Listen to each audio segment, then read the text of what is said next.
Hi everybody, welcome to another makeover. I found this table at the garage sale and I like the veneer on the top, but the condition of it, oh my gosh.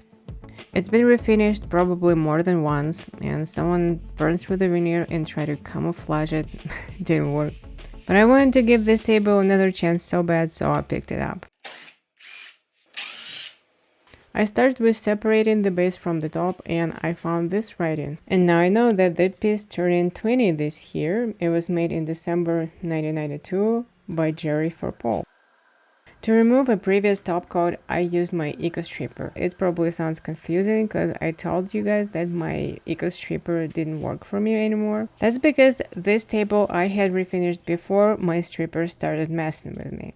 The top coat on this table was very thin, and the only reason I used the stripper instead of scraping or sanding it is because the layer of the veneer was thin as well.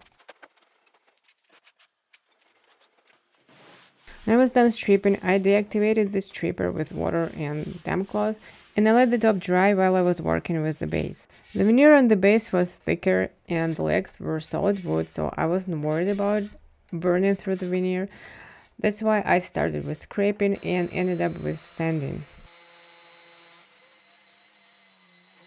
On the base I found one spot. It has been refinished before because I found some type of wood filler in there. So I had to get rid of it and put in new wood filler.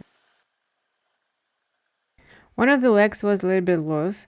I used the wood glue and I clamped it and I let it dry, and while it was drying, I came back to the tabletop.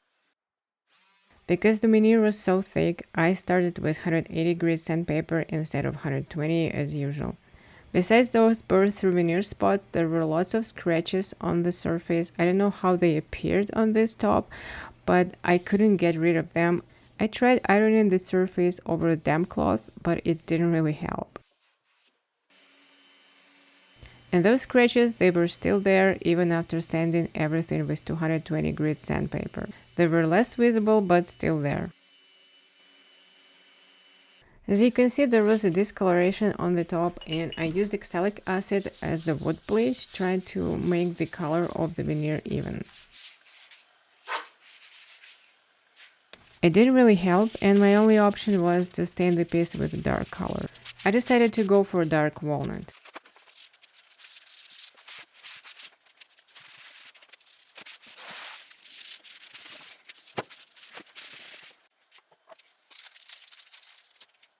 My next step was to try to blend in those burnt through veneer spots, and I used a restoration kit from Amazon.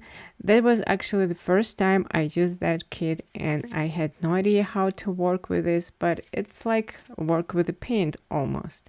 There were 20 or even more little tubes with different color of the wood filler. If there is no color you want, you can create your own color mixing different colors together. First, you want to create your base color, and it's supposed to be lighter than those dark wood grain lines on the veneer. But keep in mind that this wood filler, it dries a little bit darker. It took me about half an hour to find out the right color because it dried darker. And then about half an hour to paint all spots. And I don't know why everything happens to me all the time. Maybe I'm just like a girl, but for some reason this first layer of this wood filler, it turned out glossy when it's dried. My only guess that I used a lot of black walnut color of this wood filler, and maybe that particular wood filler was kind of glossy. I don't know, because I used this wood filler with other color combination after this restoration and everything was fine. Even with this restoration, at the end I used a little bit of wood filler to blend in one little spot, and it worked well. It was okay. I don't know what happened. Maybe I'm just bad luck. This is how my first try looks like, and there's white spot in the middle. I'll fix it in a bit. But what you see, it's not a different color. It's not a darker color at how it looks when it's glossy. But still, I wanted to give it a chance, and I decided to stain on top of this wood filler again with the dark walnut wood stain.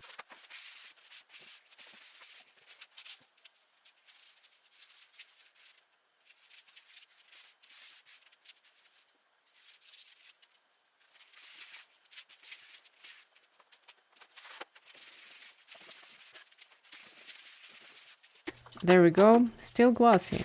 But I was like, okay, I gotta try to put a satin top coat. Maybe it would blend it in.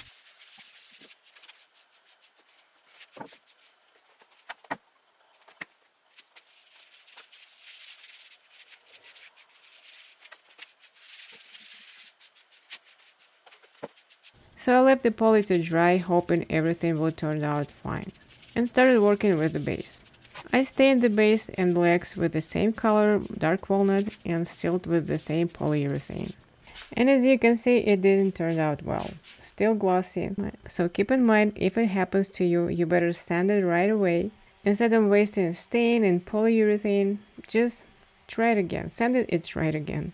What about me? I thought that this restoration kit doesn't work at all, and I decided to try something else.